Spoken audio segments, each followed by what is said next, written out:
सारे जगत के लोगों के लिए, हर एक मनुष्य के लिए हमारा प्रभु यीशु मसीह ने बलि होकर हमें क्षमा दे दिया।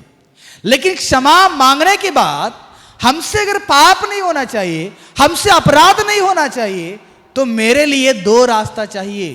पहला रास्ता वो है, आप उस अध्याय का 32वां पद से लेकर 36वां पद तक जाके पढ़िएगा। वहां पर परमेश्वर ने कहा, पहला आप सब लोग जिंदगी भर सब्बत के दिन को मनाना है। क्या करना है उसको? सब्बत का दिन। सब्बत का दिन मतलब हफ्ता का 7वें दिन। 7वें दिन इस्राएलियों को परमेश्वर ने आज्ञा दिया था, कोई भी उस दिन में, एक भी इस्राएली व्यक्ति सब्बत के दिन में कोई काम नहीं करना चाहिए। सब लोग कहां पर आना चाहिए? मेरे मंडली में आकर मेरी ही उपासना करना चाहिए। उस दिन अगर कोई दूसरे काम करे और उस व्यक्ति को क्या करना है? तुम्हारे समाज से बाहर लेके जाके उसको मार डालना है। अगर मेरे से पाप नहीं होना चाहिए, मेरे से अपराध नहीं होना चाहिए, परमेश्वर का सबसे पहला नियम यह है कि मुझे अधिकतर परमेश्वर के साथ संपर्क में रहना चाहिए, परमेश्वर के सम्मुख में अधिकतर समय बिताना चाहिए। इसलिए परमेश्वर ने इस्राएलियों को हफ्ता में क्यों एक बार पूरे दिन उस सब्बत दिन को मनाने के लिए कहा गया? क्योंकि 6 दिन वो अपने काम करें और 7वें दिन बैठकर मेरी व्यवस्था को पढ़ें, मेरे आज्ञाओं को पढ़ें, मेरे किए हुए बातों को याद करें, मैंने उन लोगों के लिए क्या क्या काम किया उसको मनन करें। वो एक दिन 24 घंटा बैठकर परमेश्वर के बारे में याद करें बार बार। इसलिए परमेश्वर ने खेत में जाने के लिए मना किया था, परमेश्वर ने भेड़ बकरियों को चराने के लिए मना किया था, परमेश्वर ने यहां तक भी उनके खुद के घर के काम को भी करने के लिए परमेश्वर ने मना किया था। क्यों? काम करने से या दूसरे काम में लगे रहने से लोगों का मन वहां पर चला जाता है, परमेश्वर के ऊपर नहीं जाता है। इसलिए परमेश्वर ने कहा, सब्बत के दिन आप मेरे साथ रहो। कि जो व्यक्ति अपने जीवन में अधिकतर समय, ज्यादा से समय और जीवन में सबसे पहला प्रामुख्यता अगर परमेश्वर के साथ रहने के लिए वो तैयार हो जाता है, वह पाप से जरूर लड़ेगा, पाप करने में वो उसका मन रोकेगा। इसलिए जब यीशु मसीह ने इस संसार में आया था, मार्था और मरियम के घर पे चला गए। जब मार्था मरियम के घर पे प्रभु यीशु मसीह ने चला गए, तो मार्था ने संसार के काम में लग गई। संसार के काम में लगने की वजह से उसको कितना देखिएगा, ध्यान से सुनिएगा। पहला उसके अंदर टेंशन बढ़ गया, दूसरा उसके अंदर गुस्सा बढ़ गया, तीसरा उसने आकर यीशु मसीह के पास चुगली कर रही है ना। हे प्रभु, आप मेरे बहन को कह देना वो मेरे पास आकर मेरे मदद करें। वो आपके सामने बैठ गई है, देखो चुगली करने लगी, जलने लगी मरियम के बारे में। एक व्यक्ति संसार की जिंदगी में ज्यादा समय बिताता है ना, संसार में ज्यादा विलीन हो जाता है ना, वह व्यक्ति ज्यादा से ज्यादा पाप में गिरता है। लेकिन मरियम ने क्या कर दी? प्रभु यीशु मसीह के चरण में बैठ गई। बाइबल बताता है एक वरदान बहुत उत्तम है जो मरियम ने चुन ली है, वो मरियम के जीवन में ज्यादा से ज्यादा क्या है? वो उत्तम चीज को चुन लिए है। इसलिए उस परिवार में पाप की स्वभाव नहीं दिखाई दिया मार्था और मरियम के जीवन में। यही बात को दाऊद भी बताता है, परमेश्वर मेरे जीवन में जिंदगी भर तेरे भवन में मैं निवास कर सकूं, मैं आपके सम्मुख में जीवन बिता सकूं। मनुष्य ने आज क्यों जानबूझकर पाप करता है? मनुष्यों को क्यों आज पाप के बारे में बहुत बड़ा नहीं समझ रहे? पाप को उतना आसानी से मनुष्य ने क्यों करता है? क्योंकि मनुष्य परमेश्वर के साथ समय नहीं बिता रहा है। मनुष्य परमेश्वर के संगति में ज्यादा नहीं है। मनुष्य परमेश्वर के संगति में रहकर परमेश्वर के साथ जीवन नहीं, उसका प्रार्थना में जीवन नहीं है, परमेश्वर के बारे में सोचता नहीं है, परमेश्वर की बातों के बारे में नहीं सोचता है। इसलिए मनुष्य क्या करता है? पापों में जल्दी से फिसल जाता है, पाप को करता है। अगर आपके जीवन में पाप नहीं होना चाहिए, तुम्हारे जीवन से पाप नहीं होना चाहिए, तुम अगर घर पे रहते हो, तुम्हारे हाथ में मोबाइल होता है, तुम्हारे दोस्त लोग आपसे बात करते रहेंगे, या तुम्हें कोई भी व्यक्ति अगर आपसे फोन में बात करते रहेगा, आपके जीवन के द्वारा उस वक्त में पाप नहीं होना चाहिए। तुम एक याद रखना, मैं किसके साथ जिंदगी बिता रहा हूं? किसके साथ हूं? परमेश्वर के साथ हूं। इस्राएलियों के लिए सब्बत दिन कितना दिन था? कितना हफ्ते में कितना दिन सब्बत का दिन उनके लिए? एक ही दिन है ना। एक दिन परमेश्वर के साथ समय बिताना चाहिए। एक दिन उनके लिए सब्बत दिन था, लेकिन सब्बत के दिन का मालिक कौन है? सब्बत दिन का मालिक कौन है? प्रभु यीशु मसीह। मान के चलना, वो सब्बत दिन के मालिक आज हमारे बीच में आया है, तो आज हर रोज मेरे और आपके लिए क्या हो रहा होगा? सब्बत होगा। हर रोज में प्रभु यीशु मसीह के साथ जीवन बिताना चाहिए। सुबह, दोपहर, रात, हर वक्त में, सोते समय, बैठते समय, रास्ता में, बिस्तर पे, हर जगह में मैं यीशु के साथ एक दिन को मना रहा हूं। वो कौन सा दिन है? सब्बत के दिन है। प्रभु, मैं आपके साथ रहूंगा, मैं आपके साथ चलूंगा, आपके साथ बैठूंगा, आपके साथ खाऊंगा, आपके साथ सोऊंगा, आपके साथ पढ़ाई करूंगा। मेरे साथ कोई बात कर रहे, मेरे साथ आप है परमेश्वर। मेरा सब्बत का दिन रोज है। जो व्यक्ति अपने जीवन में सब्बत को रोज मनाता है, रोज परमेश्वर के साथ जीवन बिताता है, रोज परमेश्वर को अपने बगल में रखकर जीवन बिताता है, वह परमेश्वर से डरता है कि मेरे बगल में कौन है? परमेश्वर है। मैं ढिठाई से पाप नहीं करना है, मेरे मन में पाप को प्रवेश नहीं करवाना है, मेरे हाथों के द्वारा, मेरे योजना के द्वारा, मेरे काम के लिए किसी को मैं बिगाड़ना नहीं चाहिए, पाप में नहीं लेके जाना है करके सोचता है। वो जो व्यक्ति परमेश्वर के साथ नहीं है, वो व्यक्ति क्या करेगा? आसानी से पाप करेगा। वो कोई दूसरा रास्ता नहीं पाप से लड़ने के लिए, कोई दूसरे आपके लिए कोई भी हथियार नहीं पाप से लड़ने के लिए। सबसे पहला आपको चाहिए परमेश्वर। आप परमेश्वर के साथ रहिए, परमेश्वर के साथ चलिएगा, परमेश्वर के जीवन के हर वक्त में आपके साथ रखिएगा। देखो, परमेश्वर आपको बता रहा, बार बार आपको सलाह देता है, बेटा ये मत करना, बेटा वो पाप मत करना, उधर मत जाना, इधर मत जाना। हर वक्त में परमेश्वर आपको सलाह देगा, आपको मदद करेगा, पाप से बचाने के लिए परमेश्वर आपके साथ रहेगा। इसलिए भक्त दाऊद बताता है, आप एक वचन पढ़िएगा मेरे साथ,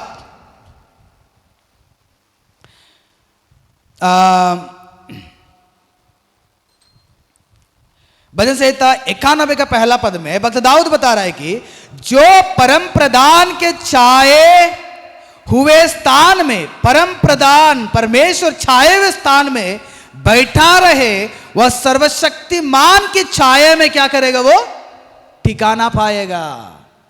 जो सर्वशक्तिमान परमेश्वर के छाया में तुम बैठेगा, सर्वशक्तिमान परमेश्वर के कदमों में अगर आप बैठेगा, वह परमेश्वर आपको पाप करने में नहीं छोड़ता है। वो कितना भी बड़ा पाप हो, कितना भी छोटा पाप हो, आपको पाप करने में नहीं छोड़ता। यही सबसे पहला नियम है। अगर आप पाप करने में रोकना चाहते हैं, अगर आप पाप से दूर भागना चाहते हैं, पहला परमेश्वर का करीब हो जाओ। दूसरा चीज क्या है पता है? पाप मेरे से नहीं होना है तो दूसरा कारण क्या हो सकता है? यही गिनती का 37वां पद से लेकर 31वां पद तक जाके पढ़िएगा। परमेश्वर ने एक दूसरा नियम वहां पर दिया था। क्या नियम पता है? इस्राएलियों को एक नियम था, आप अपने कपड़े में, आप अपने घर के पर्दे में, आप इस्तेमाल करने वाले हर कपड़े में नीला रंग की, कपड़े के लास्ट में जो लास्ट लेयर होता है ना, उस लास्ट लेयर एड्ज में क्या करना पड़ेगा? नीला रंग की पढ़ेगा उस वचन को, उस वचन को केवल पढ़ेंगे हम लोग। बहुत अच्छे एक वचन है प्रियो। पाप से अगर आप सच में तुम्हारे जीवन को बचाना चाहते हैं, पाप करने से अगर अपने आप को रोकना चाहते हैं, 15वां अध्याय का एक वचन पढ़ेंगे, 38 को पढ़िएगा। हाँ, इस्राएलियों से कहा कि अपने पीढ़ी पीढ़ी में अपने वस्त्रों के चोर पर क्या करना? जालर लगाए रहना। जालर मतलब आप जाके देख लीजिएगा, कपड़ा के जो लेडीज लोगों का चुनरी रहता है ना, चुनरी के एड्ज में क्या रहता है? जालर रहता है ना, छोटा छोटा छोटा झालर रहता है। परमेश्वर ने कहा आपके पीढ़ी के हमेशा अपने कपड़े के उस एड्ज में जालर लगा के रखना, क्योंकि ये जालर जब भी आप देखेंगे, घर के कपड़े में पर्दे में देखेंगे, तुम्हारे साड़ी में देखेंगे, या तुम्हारे कपड़े में देखेंगे, तुम्हारे वस्त्र में देखेंगे, कभी भी जालर को देखेंगे तो आपको एक ही चीज याद रहेगा। क्या याद रहेगा? वो पढ़िएगा, कंटिन्यू। 39, वह तुम्हारे लिए ऐसी जालर ठहराए जब जब तुम उस जालर को देखे, उस कपड़ा के एड्ज में रहने वाले उस जालर को देखे, तब तब परमेश्वर की सारी आज्ञा क्या करें, आपको याद आए कि परमेश्वर मेरे लिए क्या आज्ञा दिया है, परमेश्वर मेरे परिवार के लिए कौन सी आज्ञा दिया है, परमेश्वर मेरे आत्मिक जीवित के लिए कौन सी आज्ञा दिया है, परमेश्वर मेरे कलीसिया के लिए कौन सी आज्ञा दिया है। परमेश्वर आपने आज्ञाओं को जो दिया है वो सारी आज्ञाएं आपको हर रोज याद आने के लिए अपने कपड़े में क्या करना, जालर लगा के रखना। हेलो, परमेश्वर बता रहा है हर रोज बैठते समय में, उठते समय में, सोते समय में, बिस्तर से जब उठ जाते हैं उस वक्त में, रास्ते में जाते समय में आपके कपड़े में झालर लगा हुआ है, नीली रंग का झालर लगा हुआ है। और झालर देखने के बाद आपको याद आना चाहिए, मेरे आंखों से, मेरे हृदय से, मेरे जीवन से कभी पाप नहीं करना चाहिए। पाप ना करने के लिए परमेश्वर ने मुझे आज्ञा दिया है ना। परमेश्वर की आज्ञा तुम्हें याद आए। दूसरा, तुम्हारे जीवन में पाप से बचाने के लिए, पाप से रोकने के लिए, पाप करने में अगर आपको रोकेगा, इस संसार में केवल दूसरा शक्ति है। वो कौन सा शक्ति है? परमेश्वर का वचन है। परमेश्वर ने कहा आपको हर बार मेरी आज्ञा याद आना चाहिए। हर बार आपको, आपकी आंखों की नजर मेरे उस झालर को देखेगा तो आपको याद आना चाहिए, वो परमेश्वर ने कई सारी आज्ञा मेरे लिए दिया है। वो सारी आज्ञाओं को बार बार आपको याद दिलाता है। जी प्रिय परमेश्वर के लोग, ये केवल इस्राएल लोगों को नहीं दिया था, केवल इस्राएल लोगों के लिए आज्ञा नहीं था, नया नियम में भी आज्ञा है। नया नियम में भी ये बातें हैं। पढ़िए मेरे साथ, पत्रस का पहला पत्रिका पहला अध्याय के 23वें पद में परमेश्वर का वचन क्या बताता है? क्योंकि तुमने नश्मान नहीं पर अविनाशी बीज से परमेश्वर की जीविते और सदा ठहरने वाले वचन के द्वारा क्या कर दिया? आप लोग नया जन्म पाए हैं। संसार में नया जन्म बोलते हैं एक मनुष्य मरने के बाद एक स्त्री के गर्भ में होकर किसी दूसरे जन्म लेके आ जाता है। नया जन्म उसको नहीं कहा जाता है। वो नश्वान होने वाला शुक्राणु के बारे में मनुष्य ने सोचता है, लेकिन परमेश्वर कहता है कि तुम नया जन्म पा चुके हैं। नश्वान होने वाले शुक्राणु बीच से नहीं है, बल्कि जीविते परमेश्वर के वचन के द्वारा आप क्या कर चुके हैं? नया मनुष्य बन गए। परमेश्वर जीवन की वचन है, वो तुम्हारे हृदय के भीतर आ गया और तुम्हारे सारे पुराने पापों की आदतों को छोड़कर आप पवित्र रास्ता में जी रहे हैं। वो उतना काम किया अंदर, तुम्हें तुम्हारे पुराने पापों से मार डाल दिया उसने। वो सारे वचन जैसे तुम्हारे अंदर घुस गया, मार डाला है, वो आज भी जिंदा है। पढ़िए, एक वचन और पढ़ेगा, पौलुस का थिस्सलुनीकियों के लिए लिखा हुआ पहला पत्रिका दूसरा अध्याय 13 पद में पौलुस बता रहे उस वचन के बारे में। इसलिए हम भी परमेश्वर का धन्यवाद निरंतर करते हैं कि जब हमारे द्वारा परमेश्वर के सुसमाचार का वचन तुम्हारे पास पहुंचा। परमेश्वर का भक्त पौलुस बता रहा है कि हमारे द्वारा सुसमाचार का वचन तुम्हारे पास पहुंचा तो तुमने उस मनुष्यों के नहीं परंतु परमेश्वर का वचन समझकर ग्रहण किया, और वह तुम में जो विश्वास करते हो क्या करता है? वो प्रभावशाली है। परमेश्वर का वचन बहुत ताकतवंत है। परमेश्वर का वचन बहुत प्रभावशाली है। वो एक व्यक्ति के हृदय के भीतर चला जाएगा, उस व्यक्ति के जीवन को क्या करेगा? परमेश्वर का वचन बदल डालता है। तुम्हारे सामने कितने भी बड़ा पाप आपको मिले, आपके जीवन में कितना भी बड़ा पाप होने से अगर आपके कदम दौड़ रहा है, उससे बचाने की सामर्थ्य किसमें है? परमेश्वर के वचन में है। यूसुफ ने अपने जीवन में पाप से अगर भाग गया, उसके साथ कौन थे? परमेश्वर था। आज अगर परमेश्वर के लोग बता रहे हम सब लोग पापों से मोड़कर, हमारा पाप पता चला कि हमने पाप कर रहे थे, एक नया जीवन यीशु मसीह में अगर जी रहे हैं, हमारे सारे पाप मुझे याद दिलाने वाले कौन था? परमेश्वर का वचन था। वो परमेश्वर का वचन बहुत काम करता है, आज भी काम करता है। इसलिए प्रियो, परमेश्वर ने बताया आप सभी लोगों को तुम्हारे घर के अंदर रहने सभी कपड़े के लास्ट एड्ज में यानी कि उस कोने में झालर लगाइएगा नीले रंग के धागा से। जब भी उस झालर को देखेंगे आपको याद आए मैंने आपको कई सारी आज्ञा दिया हूं। वह आज्ञा तुम्हें आंखों से पाप करने से रोकता है, तुम हृदय से पाप करने से रोकता है, तुम हर जगह में जब जाते हो उस जगह में पाप करने से रोकता है, तुम्हें पाप करने से रोककर तुम्हें पवित्र रास्ते में लेके जाता है। संसार में अनजाने में करने वाले पाप के लिए क्षमा है। पवित्र लहू मेमने की लहू वहां पर बहाया गया।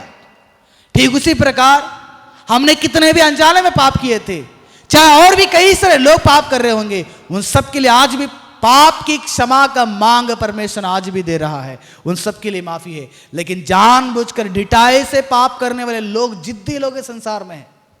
चाहे वो मसीह भी हो सकते हैं, हमारे बीच में रहने कई सारे लोग ऐसे हो सकते हैं। ढिठाई से पाप करना, जानबूझकर वही का गलत करना, पता ये गलत है फिर भी वो गलत करते हैं। प्रिय बच के रहिएगा, इससे परमेश्वर आपको छोड़ेंगे नहीं, बहुत बड़ा सजा देंगे। अगर हमारे जीवन में वो आशा आ जाता है प्रभु मैं पाप करना नहीं चाहता लेकिन मुझसे पाप हो रहा है, मैं कैसे रोकूं पाप को, तो परमेश्वर ने दो रास्ता देता है। पहला रास्ता कौन सा है? आप मेरे साथ रहो, आप मेरे साथ जिंदगी बिताओ, मेरे कदमों में जीवन बिताओ, क्योंकि मैं आपको क्या करूंगा, बचा के रखूंगा। दूसरा क्या है? मेरे कही हुई बातें आपको क्या करें, सलाह देते रहें। आपकी नजर आपके मन हमेशा उन बातों पर हमेशा याद रखें। मेरे वचन को हर रोज आपको उसको ध्यान करें, ताकि मेरी वचन बहुत ही सामर्थ्यशाली है, बहुत ही बलवंत है, इतना ताकत है वो कुछ भी कर सकता है दुनिया में, तुम हृदय को बदल सकता है। प्रभु यीशु मसीह इन वचनों के द्वारा आपको आशीष करें। आज गिनती का 15वां अध्याय मैंने खत्म कर दिया हूं। आने वाले दिनों में गिनती का 16वां अध्याय का हम चले जाएंगे। आंखें बंद कीजिएगा, प्रार्थना करेंगे। स्वर्गीय विराजमान परमेश्वर मैं धन्यवाद करता हूं प्रभु इस पवित्र समय के लिए। इस वक्त में हम सभी लोग मिलकर प्रभु जो इस संसार में एक ऐसी चीज है जो पाप मनुष्य को नरक की ओर लेके जाता है, मनुष्य को अशांति की ओर लेके जाता है, मनुष्य के जीवन को बर्बाद करता है, मनुष्यों के आत्मिक कदमों को रोक कर शैतान की राज्य में मिलाता है। ऐसे पाप करने से हमें रोकने के लिए प्रभु तेरे करीब आना होगा, तेरे साथ जीना पड़ेगा, तेरे सम्मुख में ही 24 घंटा रहकर जीवन बिताना पड़ेगा प्रभु जी। और तेरे वचनों को बार बार हमें मनन करना पड़ेगा। तेरे वचन ही हमारे जीवन में काम करता है, हमें पाप से रोकने के सामर्थ्य उसके अंदर है। इसलिए प्रभु जी हम ढिठाई से पाप ना करें, जिद से पाप ना करें, जानबूझकर पाप ना करें। वैसे हमारे कदमों को, हमारे सोच को, हमारे आंखों को, हमारे हाथों को आप बल दे दीजिएगा, ताकि हम उन पापों से लड़कर एक पवित्र जीवन बिता सकें। सारी प्रार्थना यीशु मसीह के पवित्र नाम से विनती करते हैं पिता, आमीन।